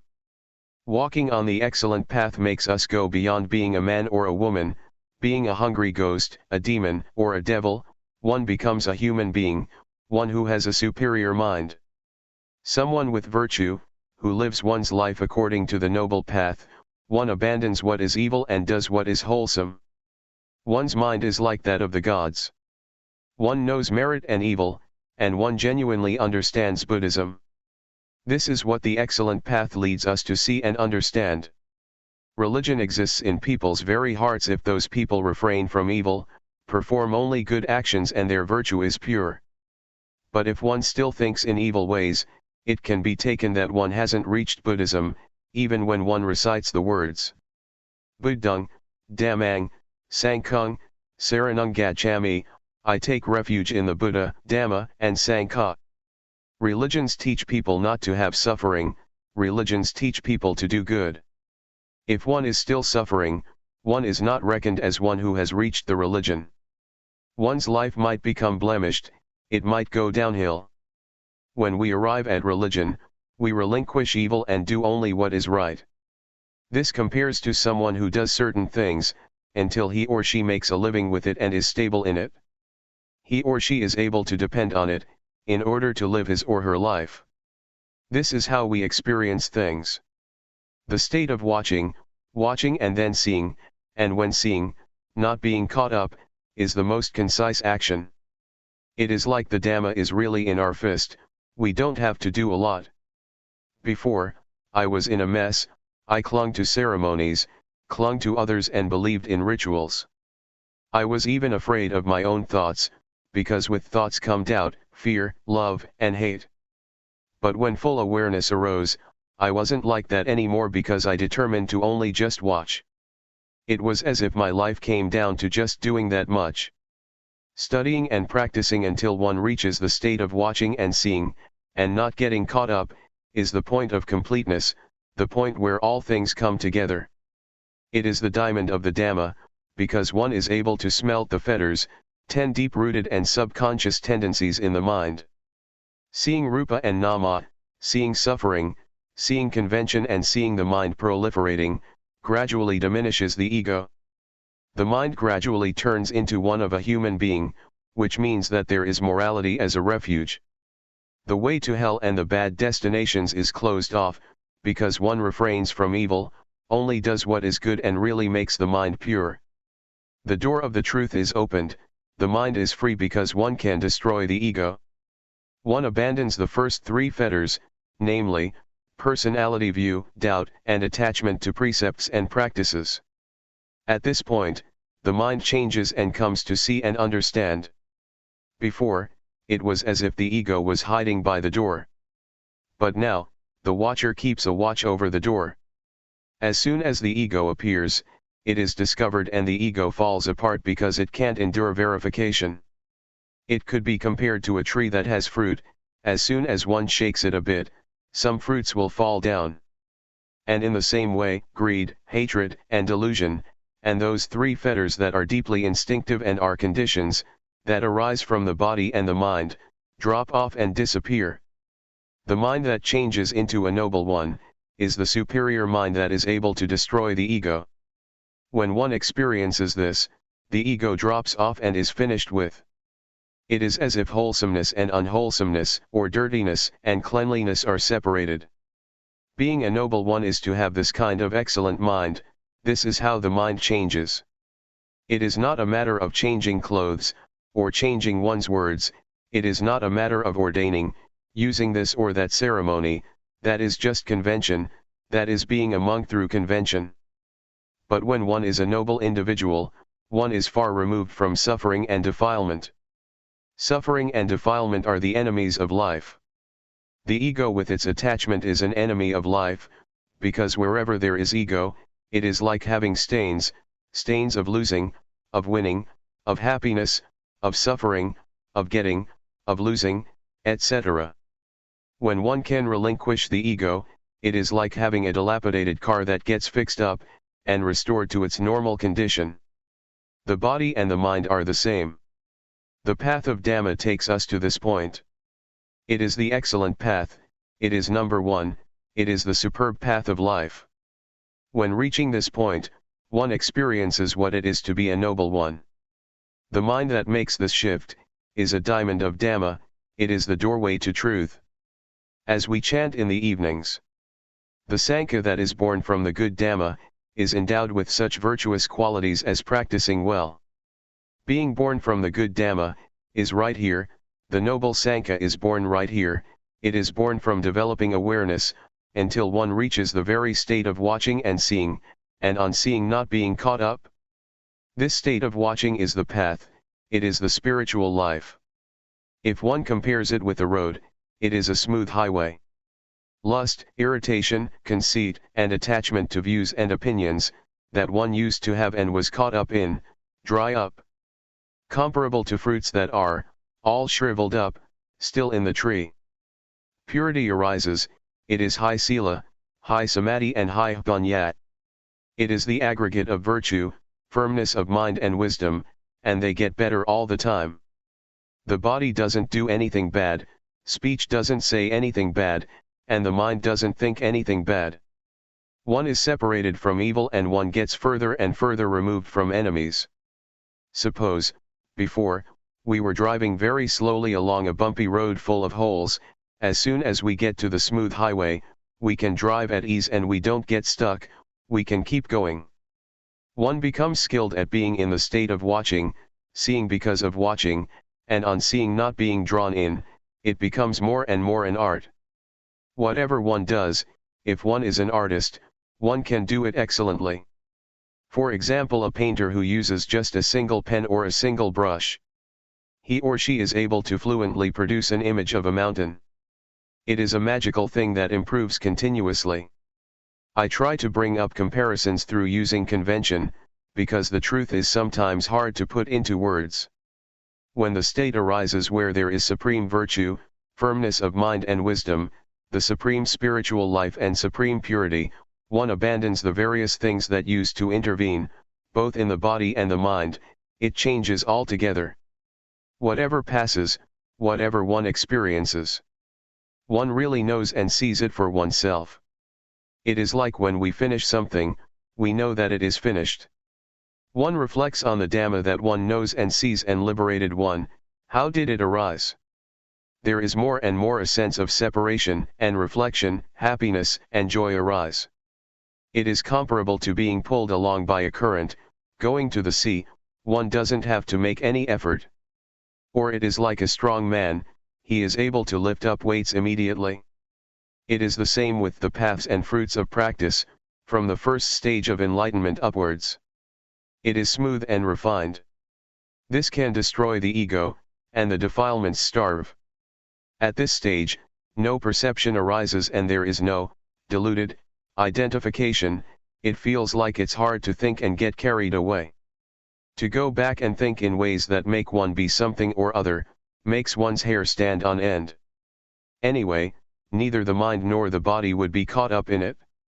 The corruptions of mind shrink back. One can no longer think like that. Old perceptions have disappeared. It is as if one is born anew. Having arrived at this point, it seems as if the ego is gone. There is nobody left. The self has been burned up by knowledge. It is like shriveling up. It is the ending of all perception. The mind is free. It is as if a state arises that is parted, and disconnected, it looks vague and indistinct. The five aggregates that one used to cling to, that were the germ, now don't get anything to eat and so they starved and a separation takes place. Before, form, feeling, perception, volition and consciousness would work together, but they would each have their own function. Now, they dried up, everything shriveled up, as if they had become loose and come apart. Sometimes I would still be deluded enough to connect them, but they wouldn't hold together. Even when connected, there were only just processes. All speech and all thoughts were purely just processes only. It was the end of proliferation in life, the finish of craving and attachment. When reaching this state, one knows that the paths, the fruits of practice and nibbana, really do exist. One knows that non-birth, non-aging, non-sickness, and non-death, really do exist.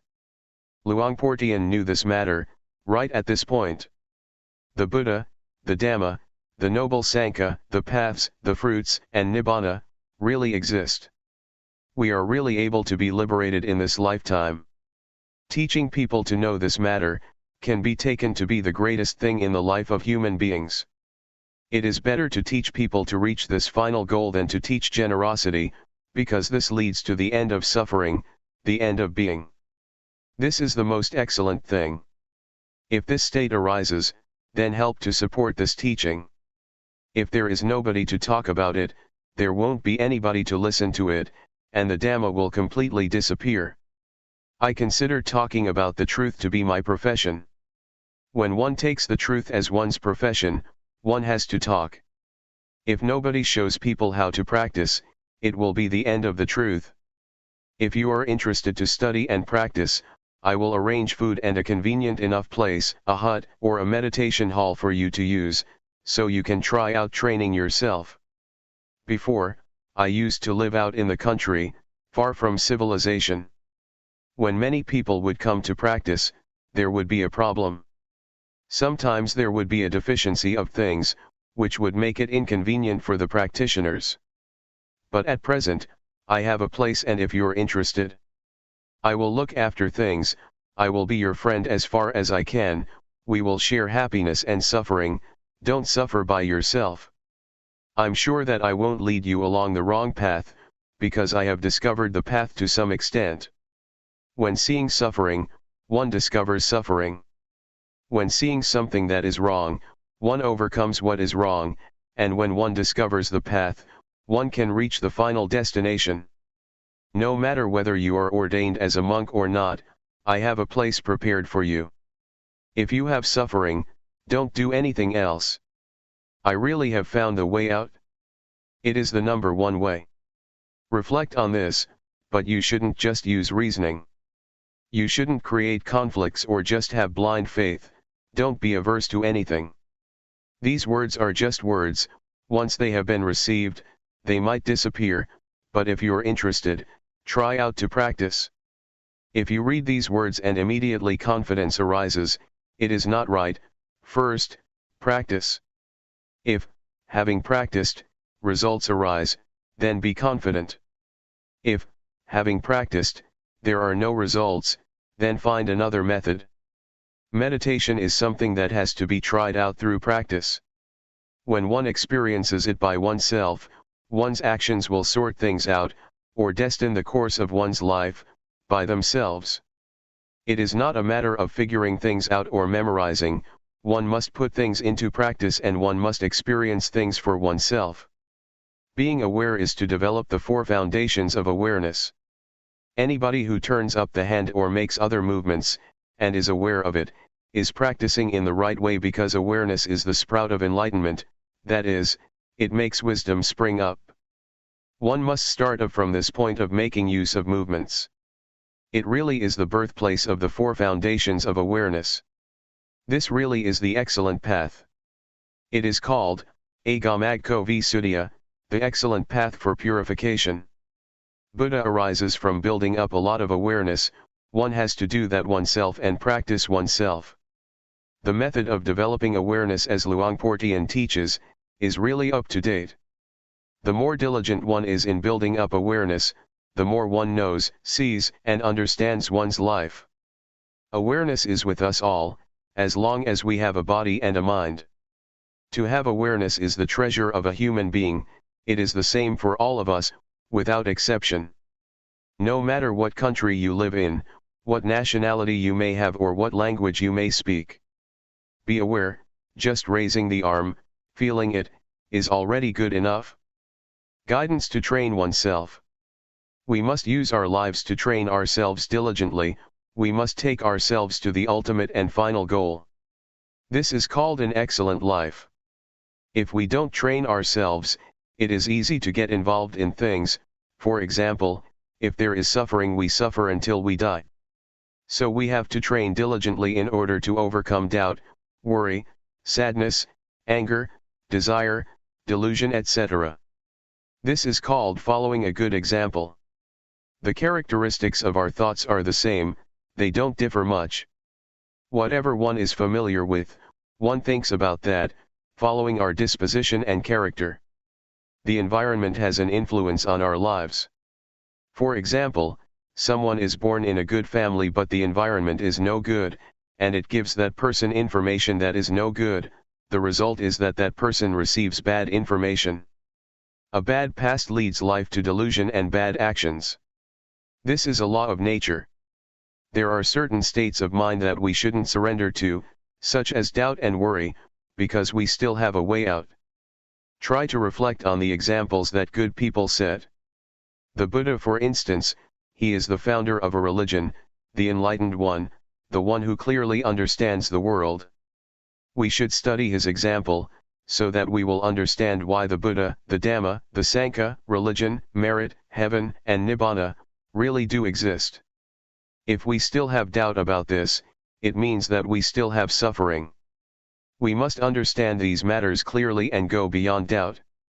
If one still tries to figure these things out, still doubts and worries, one still suffers. These things should be understood clearly and doubt should be done with, because there are teachers that can teach us how to know and see these things. In the past, I heard that Luangpor Teean Jidasubho was a teacher who taught how to clearly understand merit and evil, heaven and hell, and the paths and fruits of practice. Since I had doubts about practice, I went to study with him. When I first set out to practice, I still held on to views and opinions, and didn't accept certain things that Luangpor taught. I would use reasoning to contradict his teachings, and consequently like and dislike would arise. These things are hindrances that prevent knowledge and understanding from arising in practice.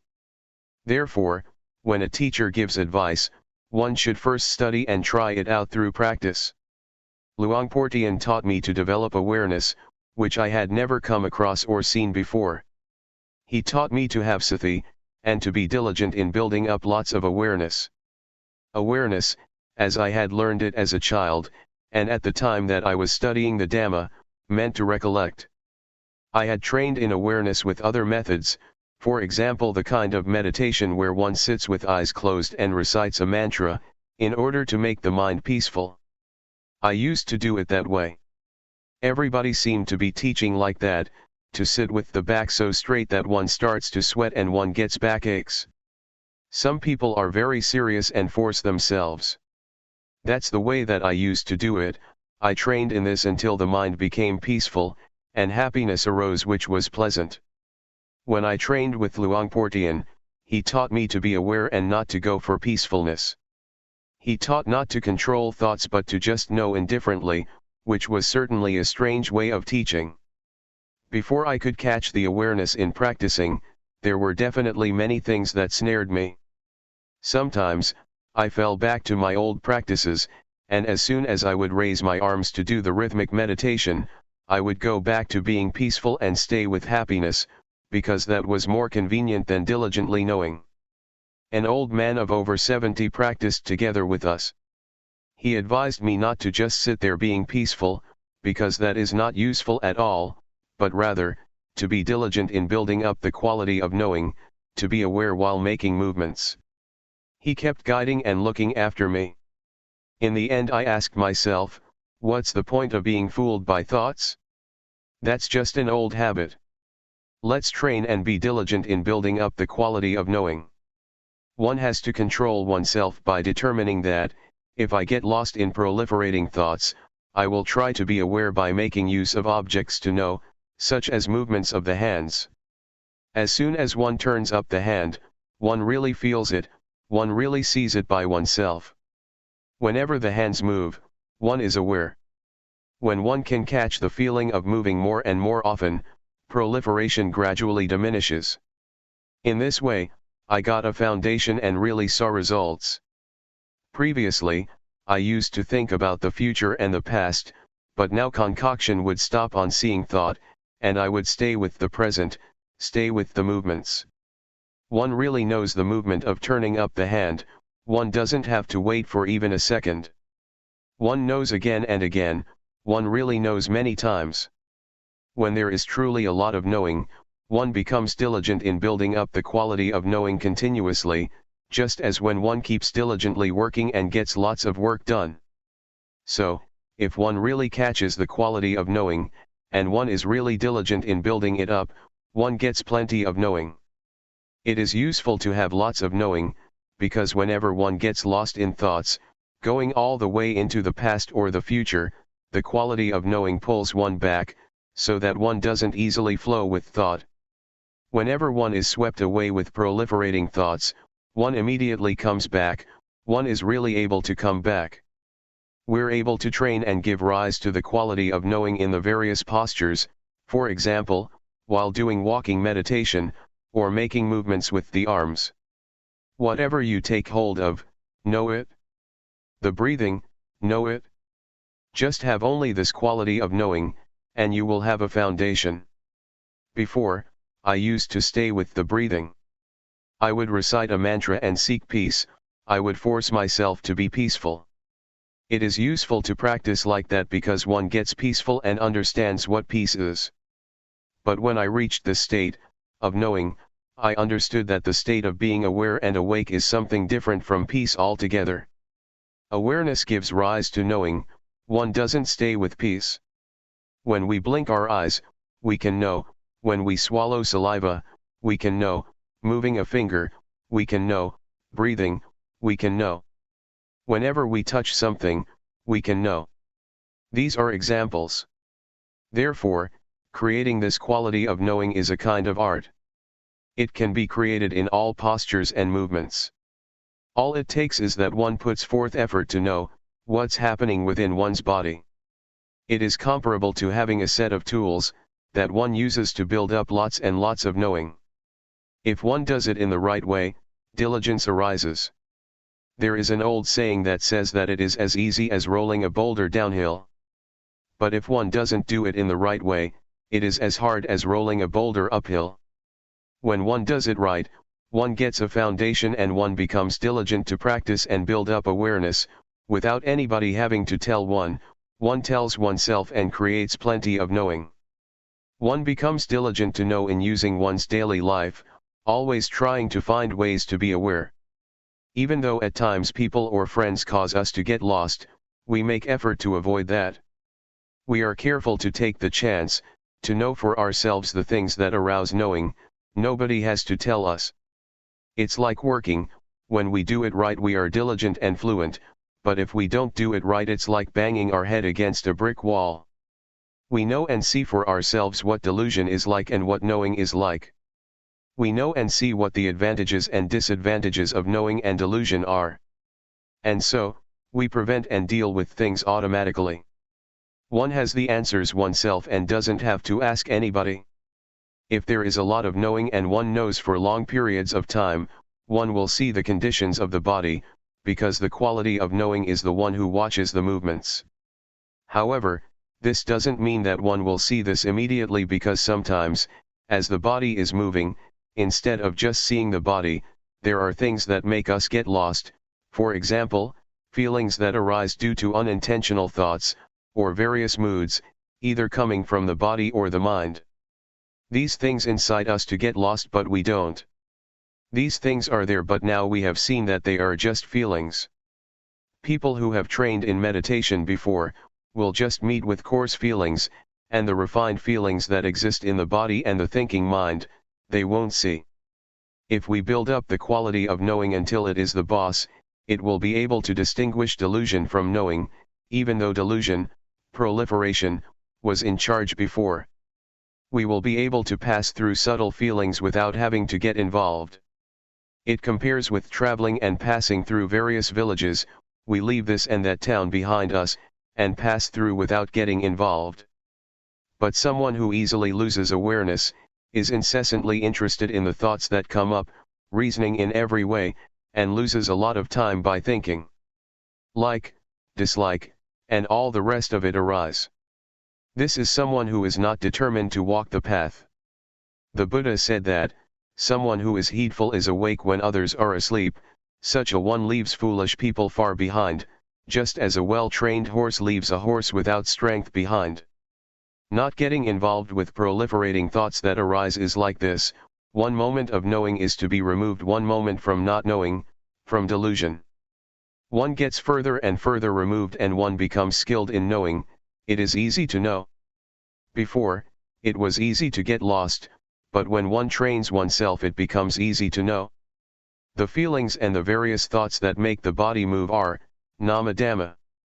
When the quality of knowing sees this, one understands the body. Before, the quality of knowing wasn't there yet, and one had not yet discovered that it is thought that orders the body around. One assumed that there was a self that was moving. But when one understands Rupa and Nama, one understands that Rupa is something solid, composed of many things. One knows heat, cold, hunger, and pain, because of Rupa. Nama is the mind, feelings and thoughts. It receives and knows all kinds of things. There are innumerable conditions that arise together with the mind. Anger, worry, desire, and delusion are some examples of coarse ones. They make the mind run wild and it takes them to be self. Actually, they are not self, but one doesn't know that they are conditions of mind, and so one acts following them, until those various conditions give rise to a sense of self, of me, being like that. But when the knowing watches and sees them, one understands that they are only just conditionings of the mind, and one can let go.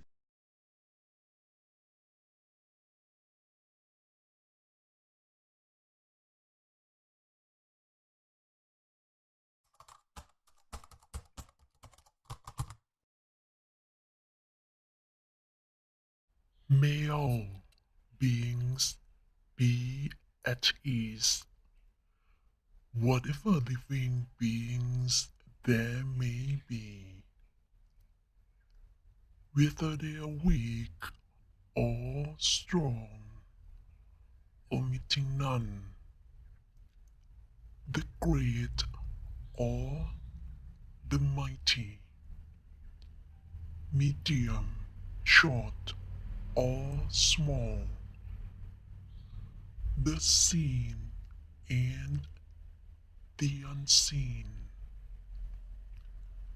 those living near and far away, those born and to be born. May all beings be at ease.